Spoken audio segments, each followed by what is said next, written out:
So understanding these three golden rules will allow you to learn to get to know people for who they really are, not their appearance.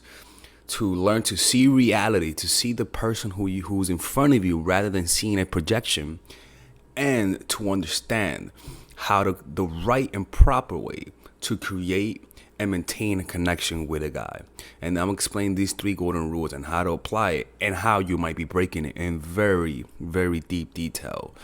And if you want to learn more about this, I have a course for women, which is called the Psychological Game of Attraction and Natural Chemistry. It's a course two courses that I specifically made to help women learn how to attract and maintain the guys that they meet. Because a lot of the times, you guys will meet a guy and he's a great person, but because of your insecurities, you end up pushing him away. I pretty much teach you how to avoid that. All right. So let's begin this. So look, first things first. All right. Learn the first rule is not judging things by appearances. Right. Learning not to judge appearances. Never trust what you see with your eye. Always focus on people's actions, all right, rather than their words. And learn not to categorize people that you meet instantly, right? Why? Because learning to focus on actions and not words, you're learning to pretty much judge people's behavior rather than the words that they say, right? Because humans have a natural fear of death, all right? And one of the ways that humans deal with the fear of death is by not updating the way people change over time, by keeping a stagnant view of time where you don't update them, right? And you don't pay attention to how people's character changes over time. That's a way to almost like stop time itself. So what you want to do is don't look at people's charity, how they don't look at people's words and public acts that are deemed positive, right? Because public acts, anything that's done in the social realm, is pretty much for appearances for the most part. You want to focus more on the negative acts and how negative they are, because that says more about the person. The good things that people do in public really shouldn't be used to judge them. What you should use to judge people is the severity of the negative things that they do, because those things they can't control. So that says a lot more about their character than the positive things that they say, right? And also, don't let a person's innocence fool you into letting your guard down, okay? Especially when you first meet people. Just because somebody looks 100% perfect and harmless doesn't mean that they are, all right? Because a lot of narcissists cloak themselves in sheep's clothing when in reality deep down they're wolves, right? Because the way that they cloak themselves with innocence is through words, right? Because words are pretty much dust in your eyes to divert you from their behavior. The more a man says how good he is, the more a man talks about his good traits, the more you should look into to verify those acts, to verify what he's saying with actions. Always follow through with people who you initially meet, like a job that calls the references you give them. So things that you could do is just look at their social media, right? Find out people who hate them, find out exes who they had a bad breakup with, and ask them about them, especially the people who they have a problem with, right? So that's one thing, right? Is learning not to judge appearances. So other ways to look through the appearances that they give you is by you showing weakness, right? Showing weakness and seeing how they react. You could talk about how something bad happened to you, like maybe you're somebody that was abused, as an example, right? Or it could be that you let him get away with some things at first, right? Let him be late on the date and you don't call him out. Does he do it again? Right? Text him fast and see how does he react to your quick text, to you responding fast. Does the fact that you're responding fast cause him to respond slower? Right? Show eagerness to see him and see how does he react to your eagerness. Right? Does he all of a sudden start acting cocky, start pulling away, start taking your kindness for weakness? Right? That's a way to reveal the aggressive part of his personality, because weakness pretty much brings out aggression in people. Because when somebody sees your weaknesses and how how they deal with your weaknesses says a lot about them. For example, let's just say you reveal something that's weak of yours, right? And then a week later, he comes back and uses it against you in an argument. Boom, now you saw you saw the side of his character. Why? Because naturally humans' aggressive side comes out when there's weakness in front of them and they know they're not going to get caught. That's when the mask slips off and they reveal their real side, right? But if they see your weakness and they never use it against you, that's a sign of their character. Other things that you could do to look through the appearances is irritate them to see how they react to those moments. Challenge their belief systems. Have an argument to see how they argue. Disagree with them. Make a joke at their expense and see how prickly they are, right? All of those things will reveal their character. Be unpredictable. By you being unpredictable naturally makes them it makes uncontrollable emotions come out. Randomly canceling a date. Are they vindictive? Do they randomly cancel a date after you cancel a date?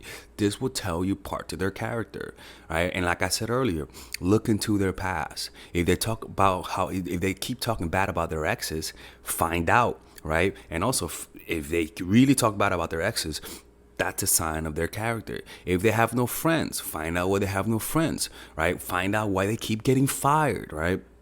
All of those things reveal their character. Ask their enemies about them, okay? So what you want to do is not focus on his words, but focus on his action. Also, since humans naturally judge appearances, because we are human animals and human animals it's too stressful to have to look into everything. It's too stressful to have to verify everything, to have to question everything that you see.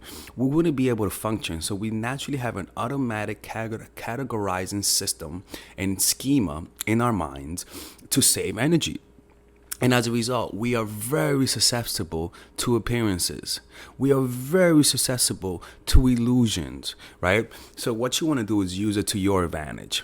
Right? Learn to hide certain parts of your personality to people and reveal that part over time, right? Learn to hide certain weaknesses at first, right? And reveal it over time. Learn to hide some positive traits about you and reveal it over time. When you reveal everything too quick, it says insecurity. When you reveal things over time, it actually gives you more depth, more roundness, more depthness as a person. And it's actually a lot more attractive if they find the best things about you a little later on in the relationship. By the way, if you guys ever want to work with me one-on-one, you guys could click on the description down below where it says work with me one-on-one, and you guys can see all of the coaching options that I have with you, where you guys can talk to me individually about your dating issues. Let's continue. So that's one thing. Don't judge appearances. Learn to, if he looks like a perfect guy, step back. If he reminds you of somebody in your past, step back, right? You're pretty much projecting. So take a step back. Speaking of projecting, the next thing we want to do is don't let your emotions control how you see a person. Emotions guide us through our decision making, not our intellect. That's why some people don't know how they made friends. If you ask them, how did you make friends? They'll tell you, I just made friends. Or how they achieved something. It was an emotional compulsion. It wasn't a rational thing. Each emotion causes us to be ready to act based on the general gist of the situation. For example, fear. Right? The emotion of fear. Let's say you're walking down the street and a friend randomly scares you. The fear response will create a reflexive action where you possibly could hit them, right? That fear response causes that reflex of hitting, right? And so what happens is that automatically you hit them. Fear naturally causes a flood of blood in the arms and hands, right? In order to hit something to defend yourself. Why? Because over years of evolution and people who survived, that action of hitting something that makes you scared instantly has led to survival, right? So it has created a deep neural network in the brain through natural selection, so that everyone who is alive does that kind of movement, right? Not everyone, but most people. Right. It helped. Maybe some animals, when they see, for example, another example is some animals, when they see certain foods, when they see a food, the reflex response is to automatically open its mouth and eat. right? It's like an automatic response, right? So you put something in the mouth of an alligator. An alligator is not going to say, "Oh, time to eat." No, it's more like an automatic response, right? At the thought of maybe eating something. So we have those automatic responses based on certain emotional states, right? So to humans, we want to be able to not have that automatic response because we have transcended that because of our neocortex. We have now a middleman between the limbic system, right, and our awareness of the emotional response. And that middleman is pretty much the last part of your brain that developed, right? And that's the rational part of your brain. Our encounters socially are not shaped by our rational thought of them. They're really not, but more on our emotional circuitry. And our the way that we respond to people are based on what we have experienced in life, and also based on what our ancestors have passed on to us. And those ancestors and our ancestors are pretty much responsible for those automatic responses based on emotions. So we are pretty much, as a result, prone to be deceived by appearances, right? We don't really, a lot of times we don't think about our judgment. We just see something, feel, and automatically perceive them based on the emotion, right? We don't really change. We have no control for most people how they perceive the world. Why? Because emotions are impulses to act based on what life throws at us. They're just impulses. Emotions come from the Latin word to move. In animal and children, you tend to see those emotions more clearly, but in more civilized society, you tend to see it more passive aggressively. And the reason why is because we as humans have two different minds, right? The emotional mind and the rational mind. The emotional mind is stronger because our emotions and intuitions guide us as we eat, or what to eat, where to go, what friends to make. Almost similar to when you were a child, you weren't aware of that. All right, they use emotions back then for inspiration and rational thought to guide those inspirations, right? So if your mind is consistently reacting to what's in front of you, right? And not having any space to step back and say, oh, I'm making a quick judgment based on my insecurities, based on my past, right? Your strategies will be out of tune with the problems you're targeting, because you're possibly stuck in the past, seeing projections, having unfulfilled needs, and trying to use the person in front of you to fulfill those needs. And as a result, you pretty much change the way you pretty much are not seeing reality eyeball to eyeball. You're just seeing it through a projection, right? So when you meet somebody and you judge them based on your insecurities, and they end up not being the person who you think they are, those kind of setbacks will pretty much destroy you from within, you know? So when setback happens, you pretty much want to learn to improvise based on the resources and your long-term goals, right? Don't improvise reactively. If somebody doesn't like you, if somebody doesn't appear based on who they are, don't just react with anger, with frustration, with resentment towards people, right? Learn to take a step back and say to yourself, how did I misinterpret the situation? How did I not see who this person was? What were the first signs that showed me who they really were from the beginning? Because this is going to take a lot, making mistakes in order to almost to reshape the apertures of how you see people and get a clearer picture. Right? You got to get through the gunk. You got to get through the projections. You got to get through all of those cloudy smokes that's pretty much fogging reality. Right?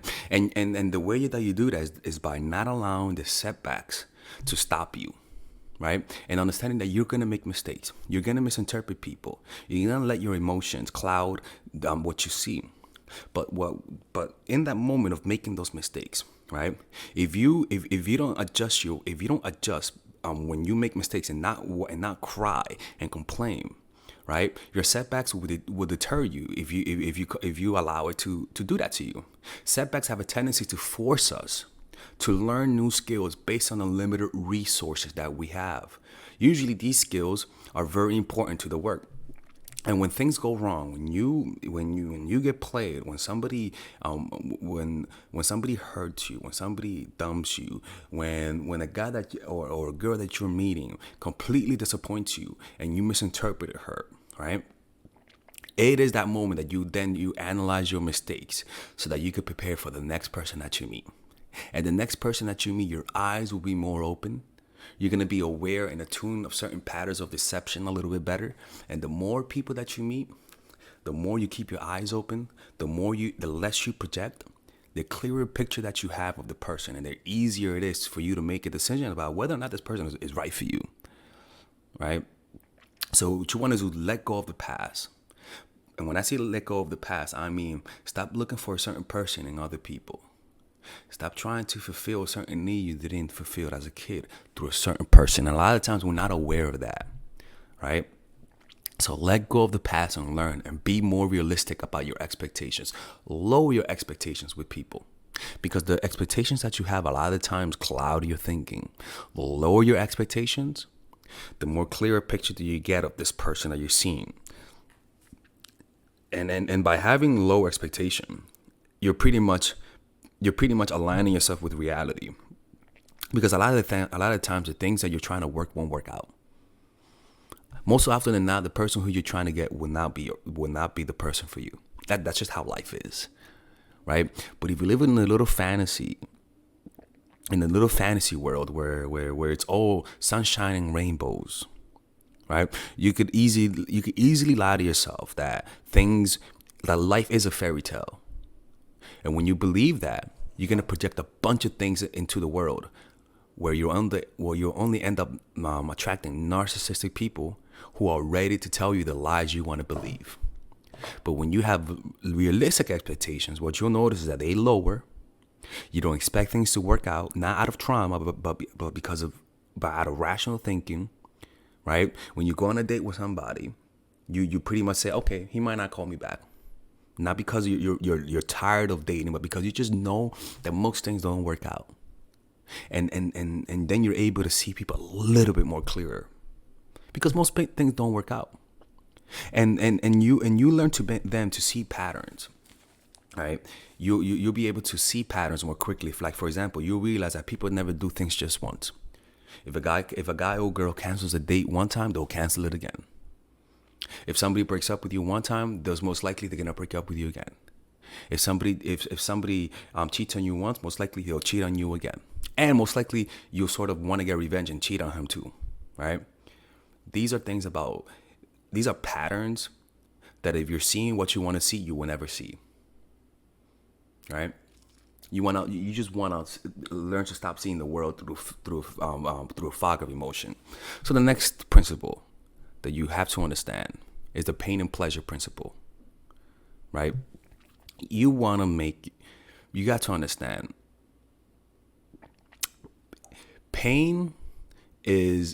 pleasure is an emotion that people provide to make people happy, to bring them towards them.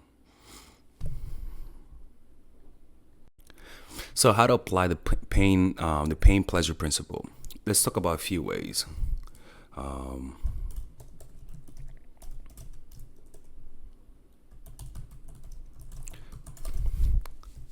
Some ways that you could do it is always make your partner feel superior even though they're inferior to you. As an example, always make them feel smarter, right? Always make them feel more funnier. Always make them feel more brilliant, because it's a pleasurable thing for them. Not a lot of people makes people feel that way. Because by you letting them feel superior, even though they're not, it actually, one, it gives you more control, right? And two, it'll show their character, because of how people react to weakness is a sign of whether or not they like you, right?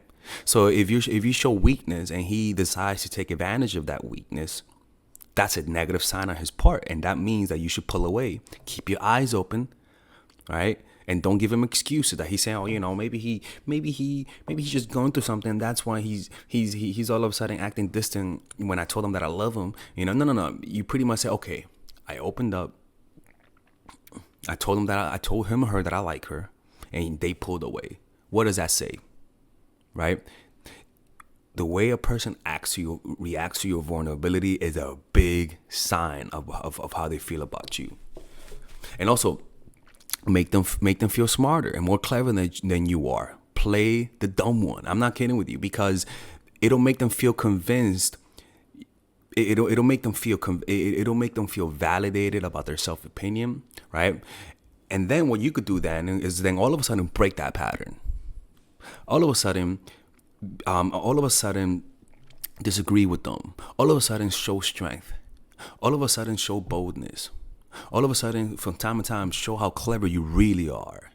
And that dynamic, that breaking of expectations, right, creates that pain and pleasure, because you're breaking the pattern. So pain and pleasure is not just doing bad things, right? It also means pleasure, right, where you consistently make them feel validated, make them feel superior, and then you break that pattern and you show your real strength. You show how intelligent you are. You show how independent you are, right? And that causes pain, because it's not just pain, it's just a breaking of expectations, right? And in that, you also learn to break patterns where you're consistent with the person, and then all of a sudden you act inconsistent by some random reason, and that inconsistency creates pain, right? By creating absence and presence, where you're there, and all of a sudden, for a few days or a few weeks, you're really busy, right? You give them that comfort through your consistency, and then you break that comfort through your inconsistency, and that creates a spark of attraction. Because you have to understand this. What was I gonna say? Other ways that you could do that also is making them feel sympathy towards you. And that sympathy comes through showing weakness, revealing something about you that is difficult, that hurts, right? Because what he feels when you talk about something bad about yourself, he should feel sympathy. He should feel bad. He should want to help. And that desire, that feeling bad, that sympathy is actually kind of painful. And in order for them to feel better, they want to help. Right? They want to comfort you. So you have the pain, sympathy, wanting to help, pleasure, helping, and you showing that they actually are helping you. And that makes them more invested in you. You know? And if you follow these 3 golden rules of learning to see people for who they are, not letting emotions control how you see the person, and learning to apply the pain-pleasure principle through breaking patterns, making them feel superior, and then all of a sudden taking that away, pulling away, right? Showing your strength, showing weakness, and then all of a sudden showing boldness, showing strength. That will create a sort of depth to your character. He won't be able to figure you out. And by him not being able to figure you out, by you showing him those different sides of your personality, it creates respect, because what you cannot predict, you pretty much respect. What you predict, you lose respect for, you know?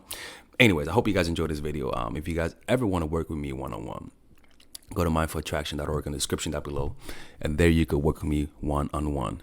Let me know what you guys think of this video. I know it was long, and I'll see you guys in the next video. All right, ladies. So finally, I have released my second course for women, which is natural chemistry. This course is a 5-week course. 5-week course where every week you're gonna get a new set of videos based on specific issues. This course is all about how to create and maintain the attraction in any man. This will help you create love. This will help you deepen the love with your man. This is not about manipulation. This is not about playing games. This is genuine, natural chemistry. No more short-term partners, no more being fooled. Why? Because I will reveal to you not only how to create attraction in the first week, but also how to understand male nature, how to understand their tricks, how to prevent from being too attached, signs that he's the wrong guy, signs that he's a narcissist, signs that he's a mama's boy, signs that he's an emotionally available guy, emotionally unavailable guy. We go over everything. We go over this third week, setting boundaries. We go over the third week, controlling your emotions, right? Setting boundaries, fourth week. Fifth week, embracing your masculine and the feminine, right? And on top of that, I have over 10 different bonuses. 10 different bonuses, my Lord have mercy, right? With a money back guarantee. The bonus are one, the natural chemistry, over 10 hours of content, right? The breakup formula, how to deal with a breakup, right? The connecting with your man, right? Establishing a life of abundance, social mastery, understanding your dark side, the goal setting seminar, which is about how to set and achieve goals, practical mastery that will teach you how to master anything. The laws of human nature, I have a book club for the laws of human nature with over 4 hours of content, right? The transformational seminar in a pocket, which is my mindfulness seminar, and the Chase audiobook. This originally is $1,800, but you get it starting at $97, ladies and gentlemen, right? $97. We have different packages, but all of this starts at $97. And you know what? You can check it out for free if you want. Yeah, for all the freeloaders, I have free videos just for you. Free videos, all right? So you could just check it out for free, and then you could get out. Nothing wrong with that, all right? So, and on top of that, it comes with a 30-day money-back guarantee. No questions asked. That's right. No questions asked. I don't mind. I just want you guys to check it out because I know when you take one look, you're going to want to buy it. I can promise you. Just like my other course, the psychological game of attraction, it was a hit. You're going to love this one. This one is not about manipulation. This is genuine natural chemistry. Order it now, all right? I'll see you guys inside. Peace out.